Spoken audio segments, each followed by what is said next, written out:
morning, beloveds. I shifted the angle and then it shifted the angle. So I was shifting it this way and it shifted that way. So I'm just like, okay, well, here we go. All right. We are going to attempt to finish up chapter 19. I'm pretty sure I'm on chapter 19. Yes, chapter 19, the summary of part 3. And then if we finish, then we will go into part 4, which is the perfect whole. All right. So we are starting on, okay, if you have this book, we are starting on 319. And it's the section is brief reminders of how to give spiritual treatment, which is what we've been talking about the whole time. So, all right. Suppose when one begins to treat, a great surge of fear comes over them, arguing that they cannot give a good treatment. The thing to do is to treat this fear as a suggestion which has no power and which, therefore, cannot convince them that they lack the power to heal. They should say, there is nothing in me which can doubt my ability to heal. This will neutralize the fear and free their effort. How do we know when we have treated a patient long enough? How would one know when to stop seeing them if they were a doctor? When they are well, they will need no more treatments. Until this time comes, treat every day for a realization of perfection. Begin each treatment as if you've never treated the patient before. Trying to realize each time that this particular treatment is going to do the work perfectly. Does it make any difference whether or not the patient is taking medicine? Not at all. If it gives them any relief, they should have it. We need all the relief we can get. The patient is healed when they no longer need the medicine. Some think they dishonor God when they take a pill. This is superstition. Discard these thoughts and give your entire attention to realizing perfection of your patient. Healing is not accomplished through willpower, but by knowing the truth. This truth is that the spiritual person is already perfect, no matter what the appearances may be. Holding thoughts has nothing to do with this form of treatment. If you find when you begin to give a treatment that the process gives you a headache, know that you are doing your work in the mental plane and not through spiritual realization. A treatment should leave the practitioner in better condition than before they gave it. Otherwise, it's not a good treatment. I like these are little hints or pieces of information. I'm especially happy about the one about, take all the relief you need. But this one, it's true. If you're doing a treatment and you feel worse after the treatment, then you're trying to use your willpower, not God's willpower. All right. One might ask, is all mental disease a thought held in the conscious mind of the patient? No, not necessarily. It may be a subconscious thought, or it may be the result of many thoughts, which brought together produce a definite result. Combinations of thoughts unite to produce definite effects.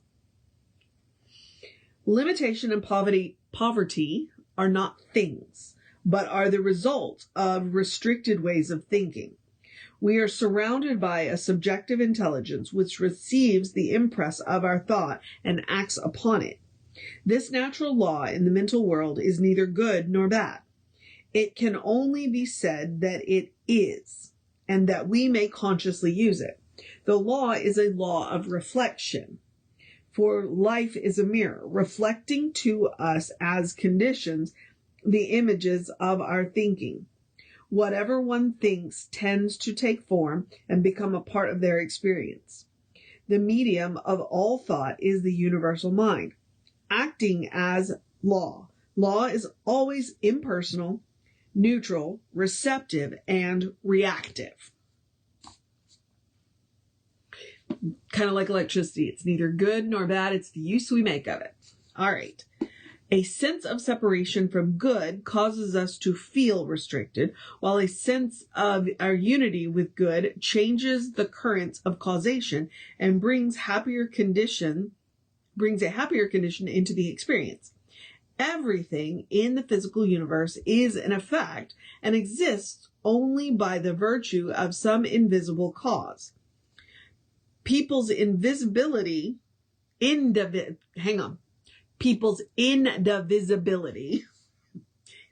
an important word there, enables them to make as much use of the law as they desire. They are bound not by limitation, but by limited thought. The same power which binds them will free them when they understand that the law is one of liberty and not of bondage. The power within a person can free them from all distasteful conditions of the law governing this power if the law governing this power is properly understood and utilized. That's why he's always talking about consciousness. It's really super important that we learn to manage our thinking. It's like, well, what do you dwell on? Like my mom in her admission is a champion warrior. And I'm like, maybe what I did was I said, let me quote Einstein at you, because she loves Einstein. Worry is a misuse of the imagination. Why don't you imagine things going right? And she went, oh, I never thought about that. Same thing here. Learn the rules and then use them. Learn the law, then use it. All right, back to the reading. The law of mind, which is the medium of all action, is a law of perfect balance. The objective world perfectly balances the images within the subjective world. Water will reach its own level by its own weight and according to the same law. Consciousness will externalize at its own level by its own weight. Cause and effect are but two sides of the same thing, one being an image in mind, the other being its objective condition. Here is the invariable rule for knowing how to treat. We can judge the subjective concept only by its objective effect. If everything a person does leads to confusion,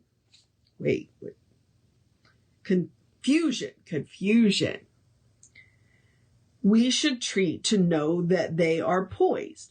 The spirit is not confused over anything. If everything a person does turns out to be a failure, we must know that the spirit within them cannot conceive failure. What we put into the treatment will come out of it.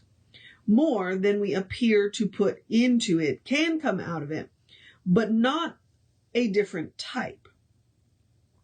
If I plant a watermelon seed, I will get a watermelon.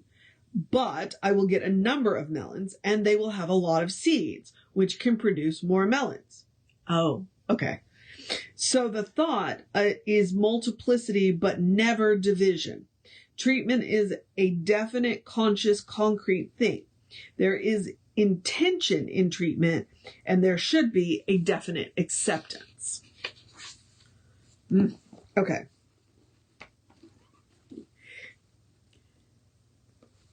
It's just a lot of little paragraphs of tips. It's great. The manifest universe is a result of the self-contemplation of God. People's world of affairs is the result of their self-contemplation. Hang on. I don't even know where. I'm still thinking about self-contemplation. Okay. They are at first ignorant of this and so bind themselves through wrong thought and action. As they reverse this thought, they reverse the condition attendant upon it. There is neither effort nor strain in knowing the truth. Right action will be compelled through right knowing. Therefore, when we know the truth, it will compel us to act in a correct manner. When we know the truth, it will compel us to act in a right manner. Okay, got it. Moving on. Attraction and repulsion are mental qualities and may be consciously utilized for definite purposes. A person automatically and according to the law attracts to themselves a correspondence of their inner mental attitudes. If that does not rock you back on your heels, you're not paying attention. Inner mental attitudes may be induced through right thinking and correct knowing. The subjective state of thought is a power always at work.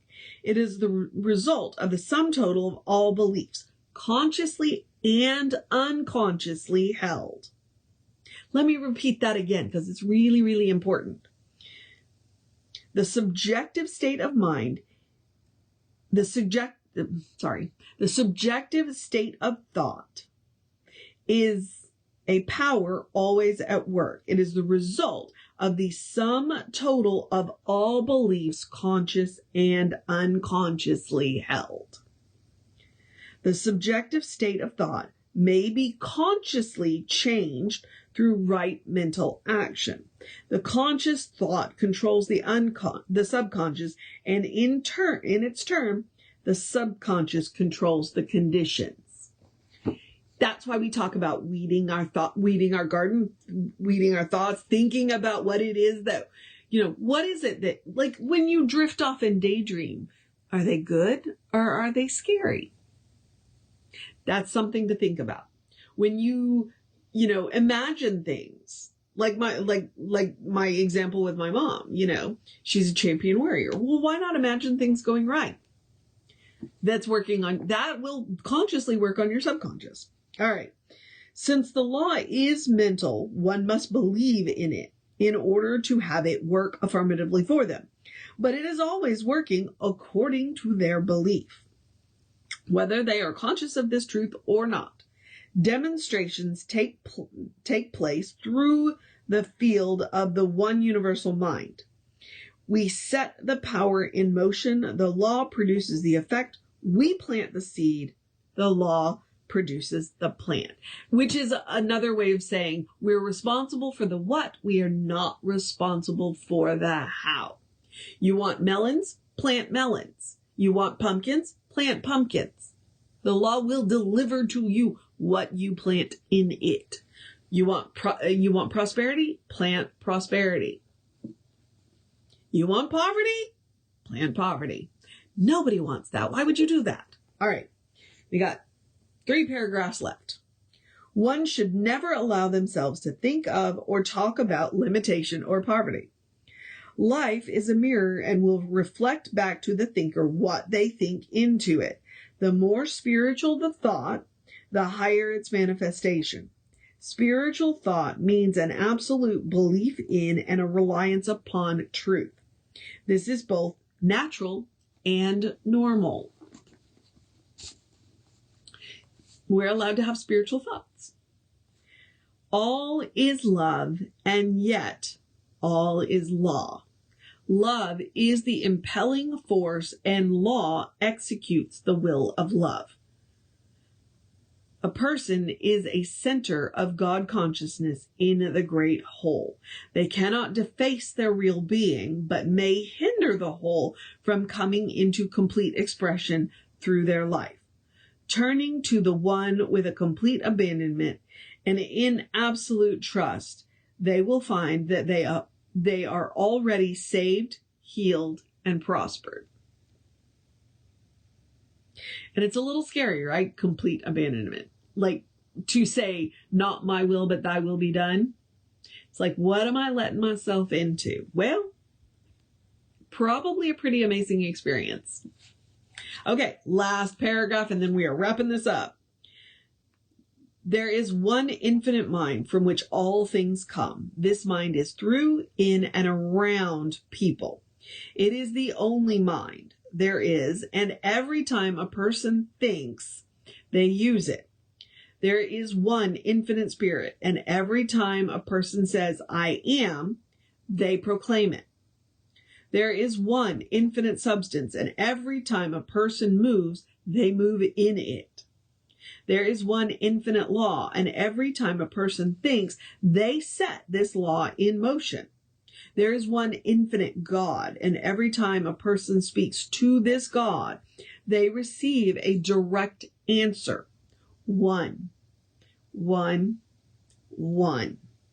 I am God, and there is none else.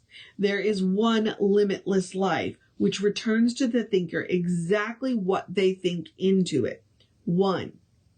One. One. In all over, and through all. Talk, live, act, believe, and know that you are a center in this one. All the power there is, all the presence there is, all the love there is, all the peace there is, all the good there is, and the only God there is omnipresent. Consequently, the infinite is in, through, and through people, and is in and through everything.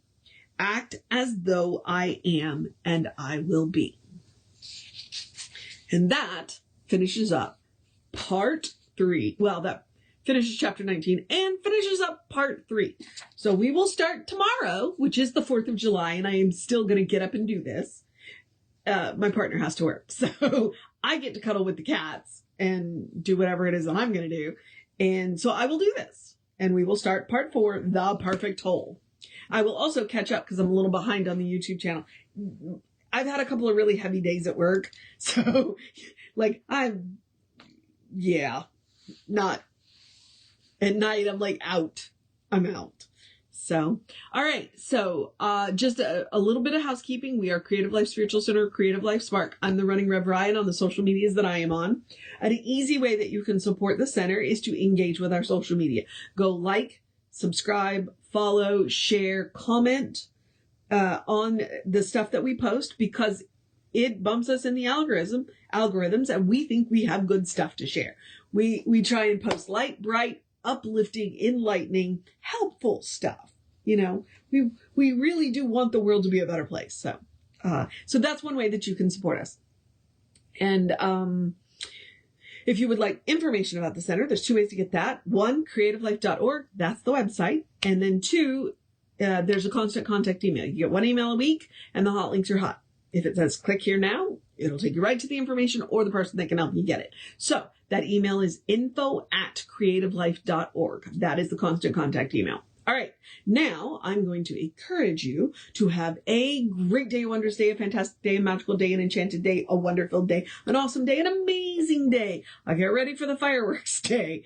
It may not be a quiet night day, a do what you need to do day, a wrap up your tasks day, a don't leave anything for tomorrow day, a call a friend day, a cuddle with your fur babies day, a good day. And if that is too much pressure, simply have a day. You are enough just as you are. You are a beloved expression of the divine. You are a brilliant light, a divine spark. You are spirit in motion. You are God in action. Or, as Reverend Jesse likes to say, you are a godling. All right, beloveds. Whew. Explore the truth of your being. Explore the truth of your being. Get to know who the divine knows you to be. It's the only promise I can make you. But the person that the divine knows you to be is good. And from there, all things are possible. All right, beloveds. Reverend David should be on around 5 p.m. with you. Like I said, I know it's the 4th of July tomorrow. I'm going to do this on the 4th of July. So take care of yourself. Know that you are loved. And I will see you next time.